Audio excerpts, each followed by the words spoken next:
राधे राधे। आशा करती हूँ कि आप सभी लोग खुश होंगे, स्वस्थ होंगे, मस्त होंगे। एक नगर में एक सेठ रहते थे। सेठ का पूरा परिवार था, सेठ, सिठानी और सिठानी के बच्चे। इस तरीके से सेठ का एक पूरा भरा पूरा परिवार था। सेठ जी व्यापार करते थे और व्यापार के कारण कभी कभी देश परदेश भी जाया करते थे। किंतु वह सेठ भगवान गणेश से बहुत ही प्रेम करते थे। उनकी जो पूजा करते थे, आराधना करते थे, वह भक्ति भाव से करते थे। वह ऐसा महसूस करते थे कि भगवान गणेश मेरे साथ हैं, रहते हैं और मेरे सारे विघ्नों को दूर करते हैं, जिसके कारण मेरा ये घर परिवार सुखी है, ऐसा समझते थे। और वह भगवान गणेश से प्रेम करते थे, प्रेम पूर्वक उनकी पूजा करते थे। रोज प्रातः उठते थे, उन्हें किसी चीज का सुध नहीं रहता था। सबसे पहले स्नान ध्यान करना है और स्नान ध्यान करने के बाद में भगवान गणेश की पूजा करनी है। उन्हें नहलाना है, धुलाना है, नए अच्छे वस्त्र पहनाना है, अच्छे से अच्छे भोग लगाना है, फिर भगवान गणेश की भजन को गाना है। उसके बाद ही स्वयं जल ग्रहण करना है, कुछ भी ग्रहण करना है। यह उनके नित्य क्रिया थी। यदि वह कहीं जाते थे तो साथ में भगवान गणेश की मूर्ति अथवा जो प्रतिमा थी उसे अपने साथ में लेकर जाते थे। भगवान गणेश की यह भक्ति उनकी पत्नी को अच्छी नहीं लगती थी। उन्हें लगता था कि सारा समय तो यह बिजनेस में देते हैं, व्यापार में देते हैं, और जो थोड़ा बहुत समय देना चाहिए अपने परिवार के प्रति, वह समय ये भगवान गणेश से प्रीति करने में लगा देते हैं, भजन करने में लगा देते हैं और उन्हीं से प्रीति करते हैं, उन्हीं से भक्ति करते हैं। न मेरे सुध रहता है, न बच्चों का सुध रहता है। वह इतना ज़्यादा परेशान हो गई सिठानी कि वह सोचने लगी कि कैसे भी करके यह गणेश की मूर्ति मैं बाहर फेंक दूं। न ये गणेश जी की मूर्ति होगी, न ये पूजा पाठ करेंगे और न इतने भक्ति में लीन रहेंगे। बहुत युक्ति लगाई, बहुत दिमाग लगाया, बहुत सोचा। सोचने के बाद में एक ही बात दिमाग में आई कि घर के पीछे जो जमीन खाली पड़ा है, जहाँ कूड़े कचरे का ढेर रहता है, उसी ढेर में कल सुबह उठ करके जल्दी से गणेश जी की प्रतिमा को उस साइड बाहर फेंक दूंगी और ढूंढते रहो, पूरे घर तुम ढूंढ लो, तुम्हें मिलेगा ही नहीं। सेठ जी के लिए ऐसा सोचती है और वह इस काम को कर देती है। सुबह पति के उठने से पहले उठ जाती है सिठानी और उठ करके गणेश जी की प्रतिमा को घर के पीछे जो खाली प्लाट पड़ा था, खाली जगह पड़ी हुई थी जहाँ कूड़े का ढेर लगा था, उसमें गणेश जी की प्रतिमा को फेंक देती है और आकर के सो जाती है। नित्य प्रति अपने दिनचर्या के अनुसार वह सेठ जी उठते हैं प्रातःकाल और अपना नित्य कर्म करके स्नान ध्यान करते हैं। और स्नान ध्यान करने के बाद में जब मंदिर में जाते हैं तो देखते हैं सारे भगवान की मूर्ति है, फोटो है, सब कोई है, पर मेरे गणेश जी की फोटो नहीं है। अब तो वो विलाप करने लगते हैं, रोने लगते हैं कि कहाँ चले गए मेरे गणेश जी। उनके पैर आ गए थे क्या, जो पैरों से चल के कहीं चले गए, या मुझसे कोई गलती हुई है, मुझे छोड़कर चले गए। अब सेठ जी तो पूजन भजन तो किए नहीं, विलाप अलग से करने लगे। अब उनके विलाप, सारा दिन विलाप चला उनका। इस विलाप में वो भोजन लेना, पानी लेना सब भूल गए, उन्हें सुध न रही। वो यही सोचते रहे मेरे गणेश क्या खाया होगा, उसने तो कुछ नहीं खाया होगा, पता नहीं क्या पिया होगा, तो मैं कैसे पानी पी लूं। मेरा गणेश तो कुछ जब न खाया है न पिया है, पता नहीं कहाँ है, पहले उसकी सुध तो मिल जाए मुझे, तब मैं पानी पीऊंगा, अन्न जल ग्रहण करूंगा। मेरे गले के नीचे तो कुछ भी नहीं जा रहा है। ऐसा सोच करके दुखी मन से सेठ जी अपनी दिनचर्या तो करते हैं, अपने व्यापार को देखते हैं, लेकिन उन्हें मन नहीं लगता है। रोते फिर सब शाम हो जाती है। फिर जब शाम हो जाती है तो शाम को जो पूजन अर्चन ध्यान करते थे, गणेश जी को भोग लगाते थे, फिर वो उस समय पहुंचते हैं मंदिर में, देखते हैं मेरा गणेश तो लौट कर ही नहीं आया है। अब वो फिर दुखी हो जाते हैं, अपना व्यापार बंद कर देते हैं, जल्दी बंद कर देते हैं और पूरे घर में ढूंढते हैं, छत पर ढूंढते हैं, बाहर ढूंढते हैं, सब जगह ढूंढते हैं और सोचते हैं कहीं ऐसा तो नहीं है कि बच्चों के खिलौने में है गणेश जी की प्रतिमा, वहाँ भी ढूंढते हैं, आंगन में ढूंढते हैं, पेड़ के ऊपर चढ़ के देखते हैं, आंगन में जो पेड़ लगे होते हैं तो उस पर भी चढ़ के देखते हैं कि कहीं अमरूद के पेड़ पे बच्चों ने तो नहीं रख दिया। सब जगह ढूंढ लेते हैं, शाम को उन्हें कहीं गणेश जी नहीं मिलते हैं।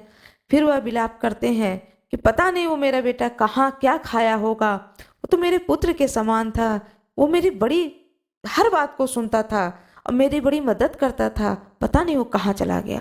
और रोते रोते वह रात में भी भोजन नहीं करते हैं और रोते रोते सेठ जी सो जाते हैं। विलाप करते करते जब सोते हैं तो रात में स्वप्न में गणेश जी आते हैं। वही गणेश जी की प्रतिमा आती है और वह गणेश जी कहते हैं उठो उठो। तब उनकी आंख खुलती है, कहते हैं देखो मैं यहाँ पड़ा हूँ, मैं यहाँ पड़ा हूँ। और सपने में देखते हैं सेठ जी कि जो कूड़ा का ढेर है वहां पर गणेश जी की मूर्ति पड़ी हुई है। अब उनको चैन नहीं पड़ता है, वो तुरंत उठ के बैठ जाते हैं और उन्हें नींद नहीं आती है। जल्दी इंतजार करते हैं कि कितनी जल्दी सुबह हो और दिन की उजाले में मैं जाकर के गणेश जी की मूर्ति को मैं ढूंढ कर लाता हूँ। जब सुबह सूर्योदय हो जाता है तो भाग के जाते हैं पीछे के प्लाट में और देखते हैं कि अरे यहाँ पर तो मूर्ति पड़ी हुई है गणेश जी की, और ये देखो मुझे सपने में बताए थे। वहाँ से गणेश जी की प्रतिमा को उठाकर लाते हैं, उन्हें नहलाते हैं, फिर स्वयं भी नहाते हैं। फिर गणेश जी को दूध से, दही से, शहद से, घी से उस प्रतिमा को स्नान कराते हैं, गंगा जल से स्नान कराते हैं और अच्छे वस्त्र पहना करके फिर से अपने मंदिर में स्थापित करते हैं। उन्हें भोग लगाते हैं। जब गणेश जी को भोग लगा लेते हैं तब ये कहते हैं अब मेरे गणेश जी ने भोग लगा लिया है, अब मैं पानी पीता हूँ। फिर वह पानी पीते हैं। अपनी सेठानी से कहते हैं मुझे चाय दो और कुछ नाश्ता दो, भूख लग रही है। सेठानी जी कहती हैं क्या बात है, आज विलाप नहीं कर रहे हैं, देखो तो सही बात क्या है। वह देखती हैं जाकर के कि मंदिर में गणेश जी के भोग लगे हुए हैं और प्रतिमा रखी हुई है। वह सेठ जी के चरणों में गिर जाती है सेठानी और कहती है प्रभु पहले मुझे क्षमा करें आप, फिर मैं आपसे यह जानना चाहती हूँ कि यह प्रतिमा आपको कहाँ से मिली। तब सेठ जी कहते हैं कि मैंने कल से कुछ भी नहीं खाया, आज सुबह भी जब मैं गणेश जी की मूर्ति को ले आया तब मैंने पानी को पिया है, जब उन्हें भोग लगा दिया है। इसके बाद मैं पानी को मांग रहा हूँ, पहले तो मुझे पानी पिलाओ, चाय पिलाओ, कुछ नाश्ता कराओ। फिर उनकी पत्नी सेठानी सब कुछ बनाकर लाती है और सेठानी की आंखों से आंसू बहने लगते हैं। वह सोचती है इस जगह का पता तो मेरे बच्चों को भी नहीं मालूम था, सेठ जी को भी नहीं मालूम था, तो यह प्रतिमा उठा के कैसे ले आए। जब भोजन कर लेते हैं सेठ जी तब वह प्रेम से पूछती है। तब सेठ जी बताते हैं कि गणेश जी कल मेरे सपने में आए थे और मुझे बताते हैं कि मैं यहाँ पर हूँ, देखो आकर मैं यहाँ पर हूँ, मैं यहाँ पर पड़ा हुआ हूँ, मुझे आकर ले जाओ। रात भर मुझे चैन न पड़ी, मैं सुबह इंतजार करता रहा, जब सूर्योदय हुआ तो मैं ले करके आया हूँ, इन्हें नहलाया हूँ, धुलाया हूँ, तैयार किया हूँ, खुद भी तैयार हुआ हूँ, भोग लगाया हूँ। जब मेरे गणेश ने भोग खा लिया तब मैंने पानी को पिया है। इस भक्ति को देख करके सेठानी नतमस्तक हो जाती हैं कि मेरे पति ही नहीं गणेश जी से प्रेम करते हैं, यह गणेश जी भी मेरे पति से उतना ही प्रेम करते हैं। मैंने बहुत बड़ा अपराध किया है, अब इस अपराध की सजा एक ही है कि मुझे भी भक्ति भाव से गणेश जी की पूजा में, आराधना में समय को बिताना चाहिए। और उस दिन से वह सेठानी भी भगवान गणेश की भक्त बन जाती है। भगवान गणेश की जय हो। शिव शंकर चले कैलाश, बूंदिया पड़ने लगी। शिव शंकर चले कैलाश, बूंदिया पड़ने लगी। भोले बाबा की जय हो। राधे राधे। आशा करती हूँ कि आप सभी लोग खुश होंगे, स्वस्थ होंगे, मस्त होंगे। ऋषियों ने सूत जी से पूछा, हे व्यास शिष्य, किस व्रत से संतुष्ट होकर भगवान शिव उत्तम सुख प्रदान करते हैं, जिस व्रत के अनुष्ठान से भक्त जनों को भोग और मोक्ष की प्राप्ति हो सके, उसका आप विशेष रूप से वर्णन कीजिए। इस पर सूत जी कहते हैं, महर्षियों, यही प्रश्न किसी समय ब्रह्मा, विष्णु तथा पार्वती जी ने शिव जी से पूछा था। उनके उत्तर में शिव जी ने जो कुछ कहा वह मैं आज तुम लोगों को बता रहा हूँ। भगवान शिव बोले, वैसे तो मेरे बहुत से व्रत हैं जो भोग और मोक्ष को प्रदान करने वाले हैं। उसमें मुख्य 10 व्रत हैं, जिन्हें जाबाल श्रुति के विद्वान 10 शैव व्रत कहते हैं। द्विजों को यत्न पूर्वक सदा इन व्रतों को करना चाहिए, परंतु मोक्षार्थी को मोक्ष की प्राप्ति कराने वाले 4 शिव की पूजा। द्विजों को यत्न पूर्वक सदा इन व्रतों का पालन करना चाहिए, परंतु मोक्षार्थी को मोक्ष की प्राप्ति कराने वाले 4 व्रतों का नियम पूर्वक पालन करना चाहिए। ये 4 व्रत हैं भगवान शिव की पूजा। नंबर 1। नंबर 2, रुद्र मंत्रों का जप। नंबर 3, शिव मंदिर में उपवास तथा काशी में देह त्याग। ये 4 मोक्ष के सनातन मार्ग हैं। इन चारों में भी महाशिवरात्रि का व्रत विशेष महत्व है, अतः इसे अवश्य ही करना चाहिए। यह सभी के लिए धर्म का उत्तम साधन है। निष्काम अथवा सकाम भाव से सभी मनुष्यों, वर्णों, आश्रमों, स्त्रियों, बालकों तथा देवताओं आदि के लिए यह महान व्रत परम हितकर माना गया है। प्रत्येक मास के कृष्ण पक्ष की चतुर्दशी शिवरात्रि कहलाती है, परंतु फाल्गुन मास की शिवरात्रि को महाशिवरात्रि की संज्ञा दी जाती है। जिस दिन अर्धरात्रि के समय चतुर्दशी तिथि विद्यमान हो, उसी दिन इस व्रत को करना चाहिए। उस दिन व्रती पुरुष को प्रातः काल उठ करके स्नान ध्यान करके संध्या आदि कर्म से निवृत्त होकर मस्तक पर भस्म का त्रिपुंड तिलक और गले में रुद्राक्ष का माला धारण कर शिवालय में जाकर शिवलिंग का विधि पूर्वक पूजन एवं मुझ शिव को नमस्कार करना चाहिए। तत्पश्चात श्रद्धा पूर्वक व्रत का संकल्प करें और शास्त्र प्रसिद्ध किसी भी शिवलिंग के पास जाकर रात्रि के चारों प्रहरों में पूजा करें। यदि नर्मदेश्वर आदि शिवलिंग उपलब्ध न हो तो 4 मूर्तियां पार्थिव शिवलिंग का निर्माण कर उनकी 4 प्रहरों में पूजा करनी चाहिए। रात्रि में गीत वाद्य द्वारा उत्सव पूर्वक जागरण करना चाहिए। प्रातः काल उठकर स्नान करके पुनः वहां पार्थिव शिव की स्थापना एवं पूजन करें। इस तरह व्रत को पूरा करके हाथ जोड़ करके मस्तक झुका करके बारंबार भगवान शंकर से प्रार्थना करनी चाहिए। इसके अनंतर ब्राह्मण तथा सन्यासियों को शक्ति के अनुसार भोजन कराकर उन्हें भली भांति संतुष्ट कर स्वयं भोजन करना चाहिए।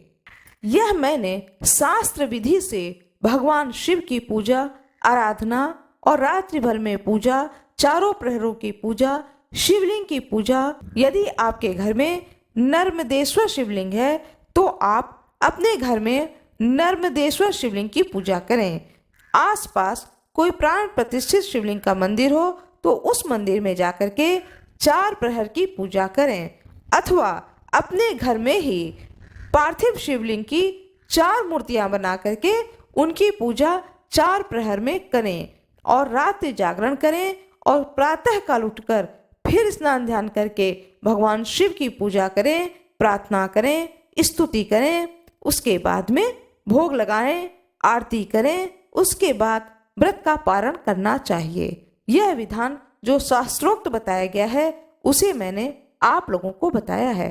आशा करती हूँ कि आप लोगों को यह जानकारी बहुत ही अच्छी लगी होगी। यदि आप लोगों को यह जानकारी अच्छी लगी हो तो कृपया वीडियो को लाइक कर दीजिएगा, चैनल को सब्सक्राइब कर दीजिएगा, बेल आइकन दबाना ना भूलिएगा। कमेंट बॉक्स में हर हर महादेव अवश्य ही लिख दीजिएगा। आज मैं आप लोगों को भगवान शिव के अनन्य भक्त मार्कंडेय जी की कथा को सुनाने जा रही हूँ। कृपया बड़े ही भक्ति भाव के साथ में इस पूरी कथा को सुनिएगा। पूरी कथा को सुनने से भगवान शंकर की कृपा की प्राप्ति होती है। आप सभी लोगों को महाशिवरात्रि की हार्दिक शुभकामनाएं। आप सभी भक्तजनों पर भगवान शंकर की कृपा सदा सर्वदा बनी रहे। घर में सदा मंगल हो। सभी भक्तों की जय हो। भगवान शंकर की जय हो। भगवान श्री गणेश की जय हो। अपने सभी गुरु बंधुओं को मैं प्रणाम करती हूँ। भगवान शंकर को मैं प्रणाम करती हूँ। आइए सुनते हैं भगवान शंकर की यह सुंदर अद्भुत कथा। यह कथा है मार्कंडेय जी के जन्म की कथा। बहुत साल पहले की बात है। एक राज्य में एक ऋषि रहते थे और साथ में उनकी पत्नी रहते थे। जैसा कि हम सभी लोग जानते हैं कि ऋषि मुनि किसी भी राज्य के अंदर नहीं रहते थे, राज्य के बाहर कुटिया बना करके रहते थे। और राजाओं को जो कुछ भी पूछना होता था, वह राजा ऋषि के पास आकर के अपनी समस्या का समाधान पूछते थे, उपाय जानते थे और उन उपायों को किया जाता था। यदि कोई ऋषि बता दे कि यज्ञ करना है तो राजा लोग यज्ञ कराते थे। यज्ञ का सारा तैयारी करना, विधि विधान करना सब ऋषि मुनि के आज्ञा के अनुसार, विधि विधान के अनुसार किया जाता था। क्योंकि उस वक्त जो ऋषि मुनि होते थे उन्हें वेद, वेदांग, उपनिषद और बहुत सारे चीजों का ज्ञान होता था और उसी ज्ञान के अनुसार यह सारे कार्य किए जाते थे। जो ऋषि मुनि थे उनके घर आंगन में कोई संतान नहीं थी। ऋषि पत्नी अपने संतान के न होने से अत्यंत दुखी रहती थी, लेकिन अपनी पीड़ा वह किससे कहे। उनके सामने सबसे बड़ी समस्या यह थी कि वह अपनी पीड़ा लेकर किसके सामने जाएं। तो ऋषि पत्नी, जहां पर ऋषि और ऋषि पत्नी रहते थे कुटिया बना करके, वहां से कुछ दूरी पर एक पर्वत था। उस पर्वत पर भगवान शंकर का बहुत ही सुंदर मंदिर था। नित्य ऋषि पत्नी उस मंदिर में भगवान शंकर के पास जाती थीं, जल चढ़ाती थीं। पर्वत पर जितने तरह के फूल फल मिलते थे सभी को भगवान शंकर के ऊपर चढ़ाती थीं और साथ में उनसे प्रार्थना करती थीं कि हे प्रभु, सभी के घर आंगन में संतान है, मेरे घर में संतान नहीं है, मेरे इस दुख को समझो, कृपा करके मुझ पर कृपा करो, दया करो और मुझे एक संतान दो। नित्य प्रति अपने दुख को भगवान शंकर के सामने कह करके नीचे आ जाती थीं और अपने नित्य कर्म में लग जाती थीं। जो ऋषिवर थे वह अपनी पत्नी के मन के भाव को समझते थे, पर वह समझ नहीं पा रहे थे कि मैं कौन सा ऐसा कार्य करूं जिससे कि मेरे घर आंगन में संतान हो। भगवान शंकर की कृपा से ऋषि पत्नी गर्भवती होती है और वह ऋषि पत्नी एक पुत्र रत्न को जन्म देती हैं। ऋषि पत्नी और ऋषि मुनि बहुत ही खुश हो जाते हैं जब उनके घर में पुत्र रत्न का जन्म होता है। अपने पुत्र को देख करके ऋषिवर बहुत ही खुश होते हैं। एक दिन ऋषिवर के स्वप्न में भगवान शंकर आते हैं और भगवान शंकर कहते हैं ऋषि से कि हे ऋषिवर, तुम्हारी पत्नी के भक्ति भाव और तप से प्रसन्न होकर के मैंने यह पुत्र तुम्हें दिया है, किंतु इसकी आयु सिर्फ 12 वर्ष की है, इसकी आयु लंबी नहीं है, इसलिए 12 वर्ष के बाद तुम्हारे इस पुत्र की मृत्यु निश्चित है, तो कृपया शोक न करना। मैंने तुम्हें 12 वर्ष की आयु वाले पुत्र को दिया है। ऐसा कह करके भगवान शंकर स्वप्न में ही अंतर्ध्यान हो जाते हैं।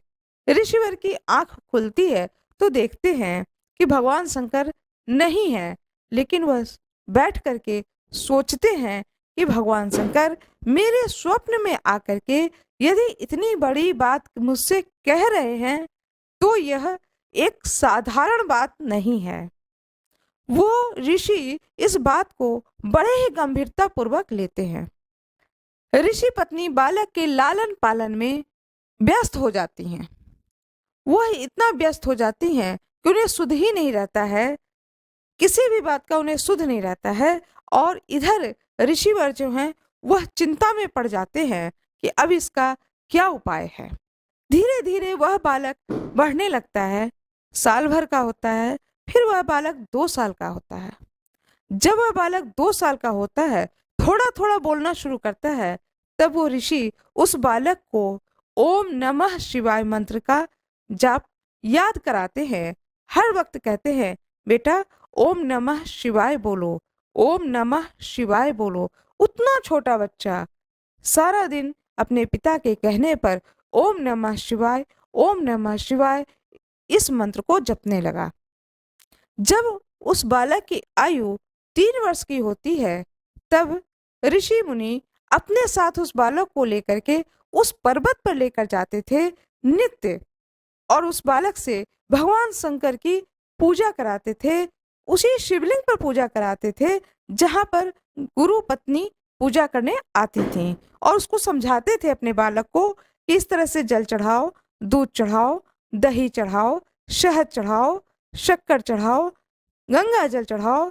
इस तरह से भगवान को अभिषेक करो, फिर उनका श्रृंगार करो, फिर सारे फूल चढ़ाओ, बेलपत्र चढ़ाओ, जितनी प्रिय चीजें हैं भगवान शंकर को वह सारी चीजें चढ़ाओ, और ओम नमः शिवाय, ओम नमः शिवाय, ओम नमः शिवाय इस मंत्र को तुम बेटा बोलते रहो।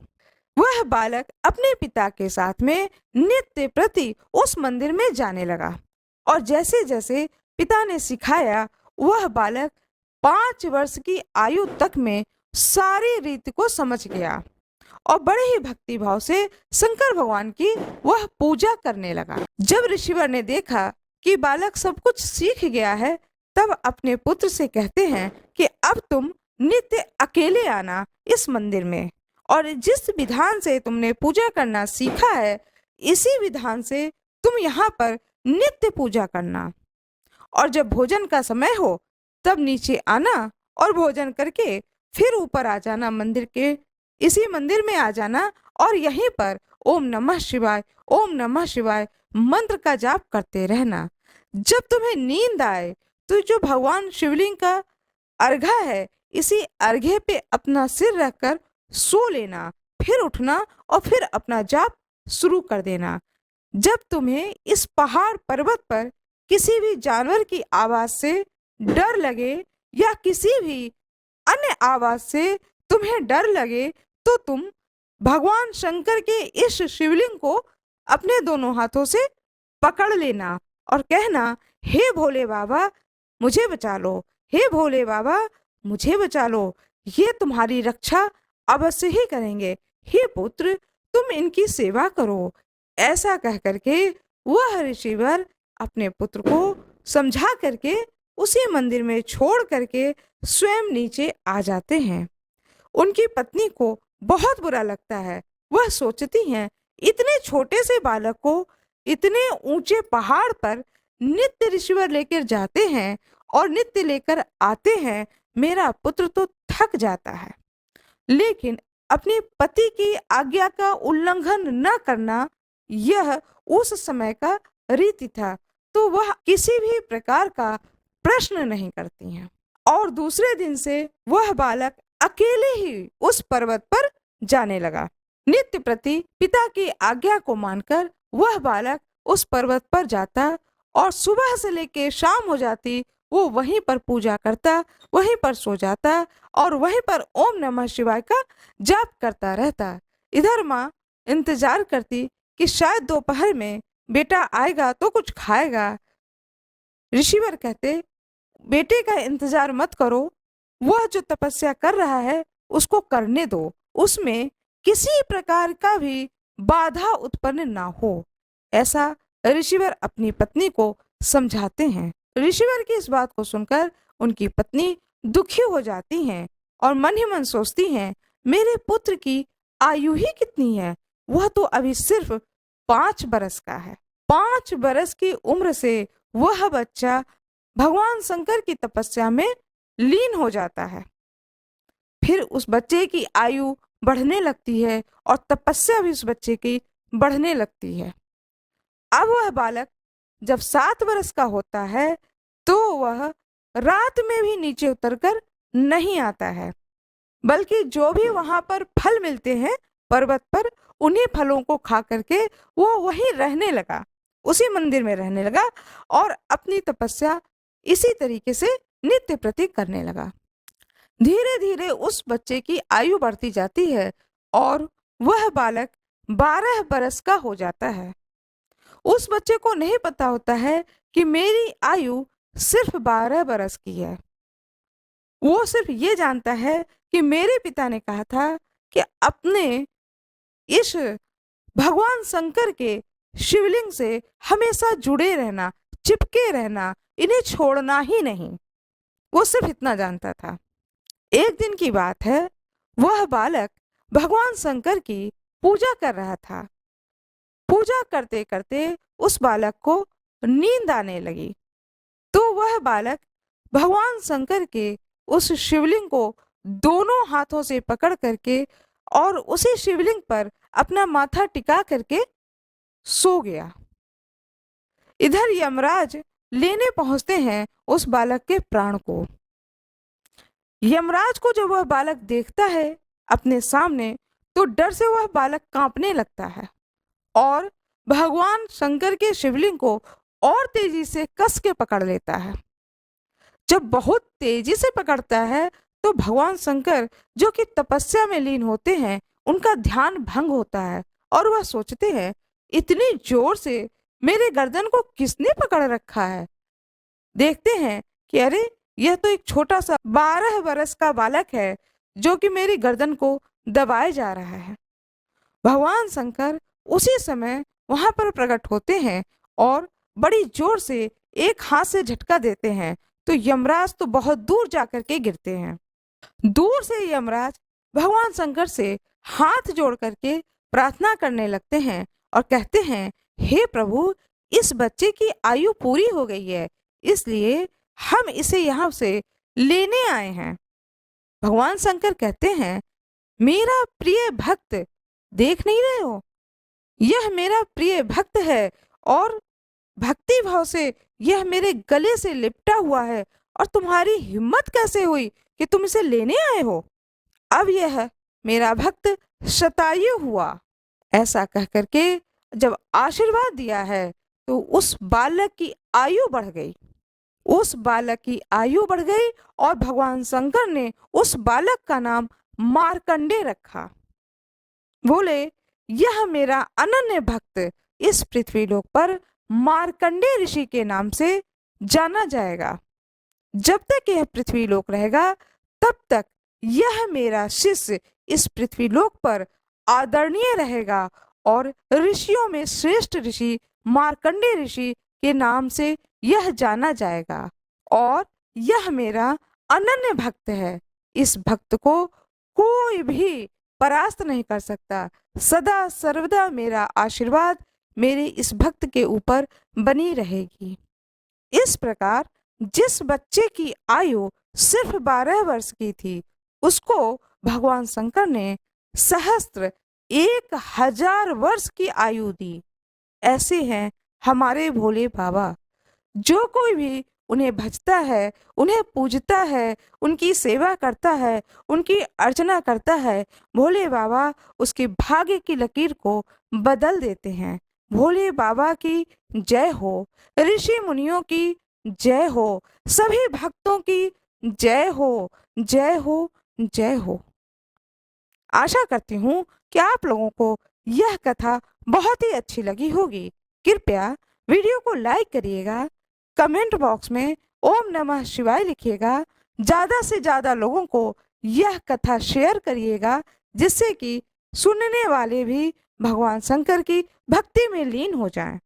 आशा करती हूँ कि यह कथा आप लोगों को बहुत ही अच्छी लगेगी। आइए सुनते हैं भगवान गणेश की कथा। श्री गणेशाय नमः। भगवान गणेश की जय हो। एक गांव में एक बुढ़िया रहती थी, साथ में उसकी एक बेटी रहती थी। परिवार के नाम पर सिर्फ 2 ही लोग थे घर के अंदर। उन लोगों की आर्थिक स्थिति अच्छी नहीं थी। माँ अपनी बेटी से कहती है, बिटिया, रोज भगवान गणेश की तुम पूजा किया करो, जिससे कि तुम्हारे जीवन में किसी भी प्रकार का कोई संकट ना आए। आज मैं जीवित हूँ, कल मैं तुम्हारी शादी कर दूंगी। मैं जीवित रहूं या न रहूं, लेकिन भगवान गणेश तुम्हारे साथ सदा सर्वदा बने रहेंगे। वह लड़की अपनी माँ से कहती, ठीक है माँ, बताओ इसके लिए मुझे क्या करना होगा।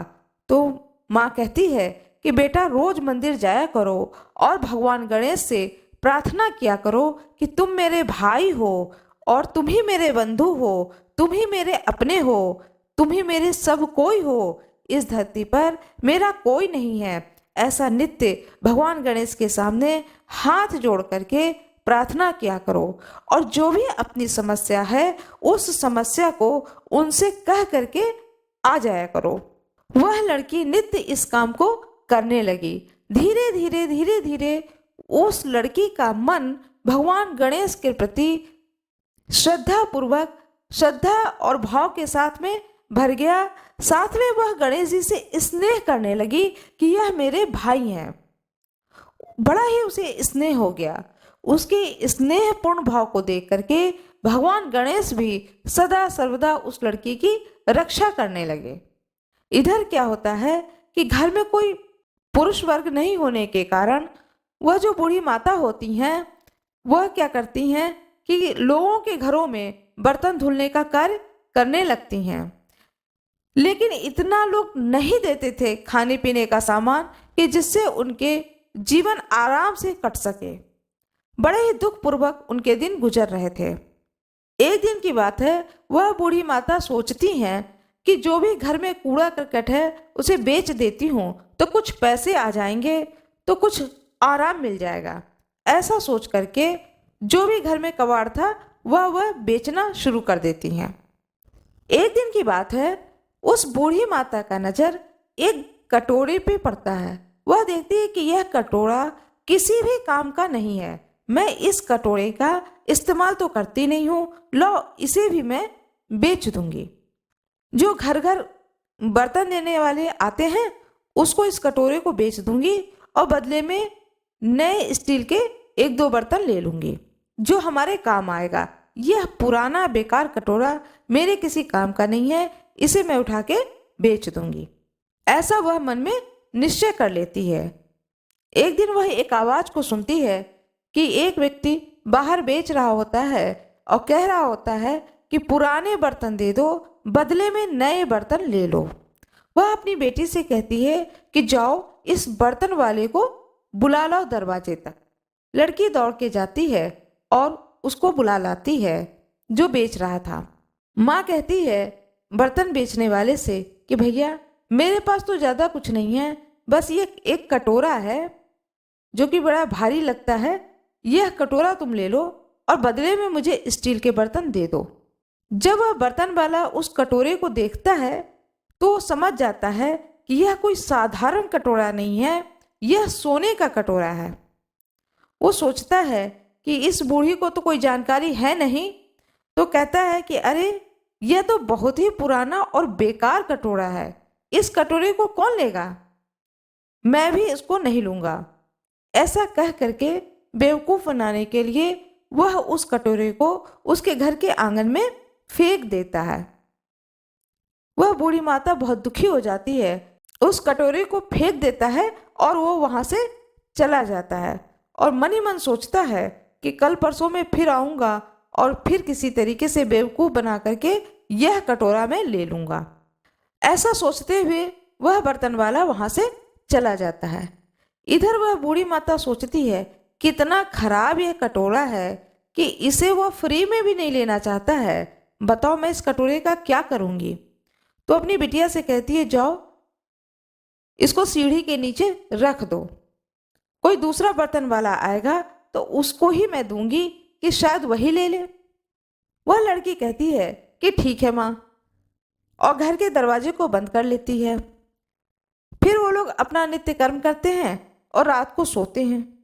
जब रात को सोते हैं तो वह लड़की भगवान गणेश को याद करने लगती है कि हे प्रभु, कैसे दिन आए हैं कि मेरे घर में न भाई है न पिता हैं और हम लोग कितना परेशान होकर के अपने जीवन को गुजार रहे हैं, कुछ तो जीवन में अच्छा कर हो जाए। वह कहती है भगवान गणेश से कि हे गणेश जी, कुछ तो हमारे जीवन में अच्छा हो जाए और हमें लगे कि तुम्हारी कृपा मिल रही है मुझको। फिर वह अपने मन की बात भगवान गणेश से कहने लगती है और बताती है उन्हें कि घर में एक कटोरा पड़ा हुआ है, माँ उसे आज बेच रही थी तो बर्तन वाला भी उसे नहीं लिया बल्कि घर के आंगन में फेंक करके चला गया। ऐसा कहते कहते वह सो जाती है। सपने में गणेश जी आते हैं और कहते हैं कि बेटा उठो, देखो मैं तुम्हारे सामने स्वयं भगवान गणेश खड़ा हूं। तो वह स्वप्न में भगवान गणेश को प्रणाम करती है और पूछती है, कहो कैसे आए हो? हमारे कष्टों को तो तुम दूर नहीं कर रहे हो, हमारी समस्या तो जस की तस है। तुम आए हो तो हमारी समस्याओं को भी दूर करो, जिससे कि हमारे जीवन में कुछ परिवर्तन आए। भगवान गणेश कहते हैं, इसीलिए मैं तुम्हारे घर आया हूं, तुम्हें मैं कुछ बताना चाहता हूं। वह लड़की कहती है, अच्छा बताओ, क्या बताना चाहते हो? तो भगवान गणेश कहते हैं कि जो कटोरा है जिसे तुमने सीढ़ी के नीचे रख दिया है, वह कोई मामूली कटोरा नहीं है, वह सोने का कटोरा है। उस कटोरे को ले जा करके किसी सुनार की दुकान में बेचो, तुम लोगों को बहुत रुपए मिलेंगे और उस रुपए से तुम लोगों के बहुत सारे काम हो जाएंगे। और साथ में अब कभी भी तुम्हारे जीवन में कोई भी समस्या आएगी तो मैं तुम्हारे स्वप्न में आकर के उस समस्या का समाधान अवश्य ही बताऊंगा, क्योंकि मैं तुम्हारी इस भक्ति से, इस विश्वास से बहुत ही प्रसन्न हूं कि तुम हर वक्त मेरा याद करती हो और मुझसे अपनी सारी बातें बताती हो, अपने दुख और सुख को मुझसे बांटती हो। इसलिए तुम्हारे जीवन में अब कभी भी किसी भी प्रकार का कोई भी दुख नहीं आएगा। मेरी कृपा सदा सर्वदा तुम्हारे साथ रहेगी। आज मैं आप लोगों को विजया एकादशी पर एक बहुत ही सुंदर कथा सुनाने जा रही हूँ, जो कि महाभारत कालीन युग से संबंधित है। बड़ा ही सुंदर कथा है, कृपया इस कथा को पूरी सुनिएगा। कहते हैं कि जो कोई भी भगवान की कथा को सुनता है उससे उसकी भक्ति बढ़ती है, भगवान के प्रति प्रेम और श्रद्धा का भाव बढ़ता है और भगवान अपने भक्तों पर सदा सर्वदा कल्याण करते हैं। इसमें कोई दो राय नहीं है। यह बात उस समय की है जब महाभारत का युद्ध समाप्त हो चला। युद्ध का आखिरी दिन था, महाभारत युद्ध समाप्त हो जाता है और पांडव लोग, पांचों पांडव युद्ध को जीत जाते हैं। जब युद्ध को जीत जाते हैं तो अर्जुन जिस रथ पे सवार होते हैं वह एक दिव्य रथ होता है, वह साधारण रथ नहीं होता है, वह एक दिव्य रथ होता है। भगवान श्री कृष्ण अर्जुन से कहते हैं कि अर्जुन, इस रथ से सबसे पहले तुम उतरो। अर्जुन कहते हैं, हे प्रभु पहले आप उतरिए, मैं तो आपका सेवक हूँ, भक्त हूँ, मैं आखिरी में उतरूंगा जैसे नित्य होता था। भगवान श्री कृष्ण कहते हैं, लेकिन जो नित्य होता था वह अब नहीं होगा। आज युद्ध का समापन का दिन है, इस रथ से पहले तुम उतरो। अर्जुन अपने सारे दिव्य अस्त्र शस्त्र को लेकर के रथ से नीचे उतर जाते हैं। तब भगवान श्री कृष्ण कहते हैं हनुमान जी से कि हनुमान जी आप इस रथ को छोड़ दीजिए। हनुमान जी जो कि उस रथ के ध्वजा पताका के साथ में बैठे हुए थे, जिसे अर्जुन नहीं देख पा रहे थे, उन्हें नहीं मालूम था कि उनके रथ पर स्वयं हनुमान जी पताका को पकड़ करके बैठे हुए हैं। जब वह देखते हैं कि हनुमान जी रथ से उतर रहे हैं तो उन्हें बड़ा ही आश्चर्य होता है और आश्चर्य के भाव से वह श्री कृष्ण भगवान की ओर देखने लगते हैं और पूछते हैं कि प्रभु यह क्या आश्चर्य है। भगवान श्री कृष्ण कहते हैं कुछ भी ऐसा नहीं है, अब तुम दूसरा चीज देखो। सारा रथ खाली हो चुका है। रथ खाली होने के बाद में अब मैं इस रथ से उतर रहा हूं। जब भगवान श्री कृष्ण उस रथ से उतरते हैं नीचे तो वह रथ दिव्य रथ था जो कि स्वर्ग लोक को चला जाता है। जब रथ को उड़ करके जाते हुए देखते हैं अर्जुन, तो उन्हें और भी आश्चर्य होता है और कहते हैं अर्जुन श्री कृष्ण भगवान से कि प्रभु ये क्या था। तब भगवान श्री कृष्ण कहते हैं कि यह एक दिव्य रथ था। जिस रथ पर मैं बैठा हूं वह एक साधारण रथ तो नहीं हो सकता था ना, क्योंकि एक साधारण रथ में इतनी शक्ति नहीं है कि वह मेरे भार को सहन कर सके। यह रथ कितना दिव्य है उसको तुम समझो कि स्वर्ग से घोड़े आए हैं, रथ आया है और दिव्य रथ पर मैं नित्य बैठता हूँ और उतरता हूँ। इस रथ पर स्वयं हनुमान जी ध्वज पताका को लेकर के बैठे हुए थे कि यह पताका झुके नहीं, गिरे नहीं, कहीं भी कुछ भी गलत ना हो। स्वयं इस रथ पर हनुमान जी बैठे हैं। माँ दुर्गा की कृपा इस रथ पर पूरे युद्ध काल में बना रहा। माँ दुर्गा की दृष्टि इस रथ पर 24 घंटे रहती थी। एक क्षण भी माँ दुर्गा ने अपनी दृष्टि नहीं हटाई, क्योंकि उन्होंने तुम्हें विजयी होने का आशीर्वाद दिया था। इस रथ पर माँ दुर्गा की शक्ति स्वरूप जो विजय है वह भी तुम्हें आशीर्वाद के रूप में प्राप्त हो रहा था। यह इतना दुर्लभ रथ था। उस रथ को जब कर्ण ने 3 कदम पीछे किया तो सोचो कि वह कितना बड़ा भक्त है अपने इष्ट का। वह साधारण योद्धा नहीं था, वह योद्धा अपने आप में एक बहुत ही बलशाली, बहुत ही भक्तिवान और बहुत ही शक्तिवान योद्धा था।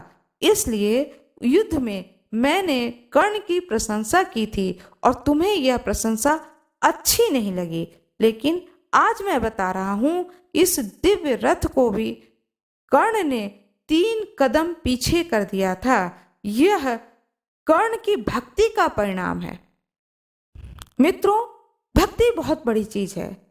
भक्ति से किया गया पूजा पाठ ईश्वर बड़ी जल्दी स्वीकार करते हैं। इसलिए भक्ति पूर्वक प्रभु का भजन करना चाहिए, कथा सुनना चाहिए, भगवान के लीलाओं को बड़ी भक्ति पूर्वक देखना चाहिए। इससे भगवान के प्रति भक्ति और श्रद्धा बढ़ती है। आशा करती हूँ कि आप लोगों को यह कथा बहुत ही अच्छी लगी होगी। कृपया कमेंट बॉक्स में जय श्री कृष्ण अवश्य ही लिख दीजिएगा। आशा करती हूँ कि आप लोगों को यह कथा अच्छी लगी होगी।